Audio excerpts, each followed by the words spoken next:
The only albums that I really properly dug in lyrically into this year, I guess Isaiah Rashad's one of them. As soon as after the first listen, I was kind of like, this is so different. I'm not sure if I like it or not. I'm gonna go back into it with lyrics because that's what happens when I'm like that about an album. That's what happens with Mac Miller's Watch Moves the Sound Off. And I went with the lyrics. I'm like, whoa, like for such simple things for a man to go on, for him to just display it in a complex way through his. And one thing I really like about the album as well is like a lot of people listen to his vocals. A lot of the time they're quite distant or sort of distorted. Talking about Isaiah right now or Frank? Isaiah. Oh, sorry, I'm just totally gone off, but like it's sort of an example of how an artist can change so much and how when you read the lyrics after you're not sure about an album and just seeing the artistry and also the pain in there, whatever they're displaying, and just fully understanding it more, the music makes so much more sense around that because the music complements that as much as it complements the music. It's a great point. That's a great point. It's why, I feel like the way we listen to music, I've talked about this once or twice before, is a massive influence on how it influences us. And so how we digest it, how we're going to listen to it. Are we an attentive listener or are we a surface, superficial listener? I feel like a lot of people are superficial listeners. Nothing wrong with that. I am myself a lot of the times. It's background music. You get Jiggy, Travis Scott's last album.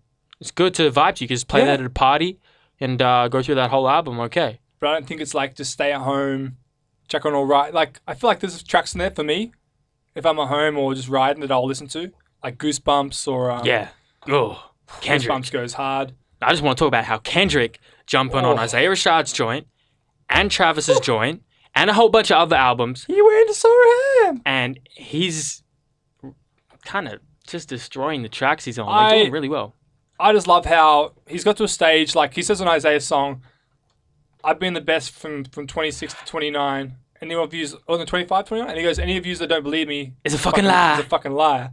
And I'm just like, ooh, Kendrick got the ego happening there. So I'm trying to think, in the next 5 years, if Kendrick does fall off, which I don't think he will, but if he does... What does that mean? What does fall off actually mean? It means doesn't progress in the next album, to me. Does that mean Jay-Z's fell off a while ago then? Yeah, he has. He's still a great rapper, still a great lyricist. And he's done so much for hip-hop, but in terms of his last few albums, I just feel there's only elements and pieces that are greatness instead of a full piece of body of work. That's a good point. I feel like the last best body of work he put out would have been probably his album, American Gangster album. American Gangster. I feel like that album was very overlooked. That thing start to finish is great. But to shift back to Isaiah Rashad, when I first heard that joint, I didn't know what to think of it. It was cool. It was all right. But I'm telling you, I really fuck with it now. Woo! Like, I really mess with it. Bro, it's in my top 3. Him and Denzel and Park are all just having like a little dinner in my head. I just don't know who's going to win it. End of the year, I'll figure my mind out. Right. But like, I was the same. Like, at first, but then once I really got into this Rashad album, man, like I had it just going again and again. I think like when I was going to bed up in the mountains in the Grampians, like I think I just played 4 or 5 times. And I was just so like... It's great vibe music. As he says, he's got music for the vibers. I got the music for the vibers. Oh, man. And I feel like the first half of the album is definitely a highlight for me compared to the second half. Maybe that's just in general my tendency for albums, but... I just feel the second half is a lot slower. Right. I feel like he says most of what he wants. The stuff that he really wants to give his chest is the first half. Whereas the second half is more, I guess you got Dressed Like Rappers about like, today, like in terms of like the differences. Then also like AA, which is about his alcohol abuse. And then a lot just sort of him.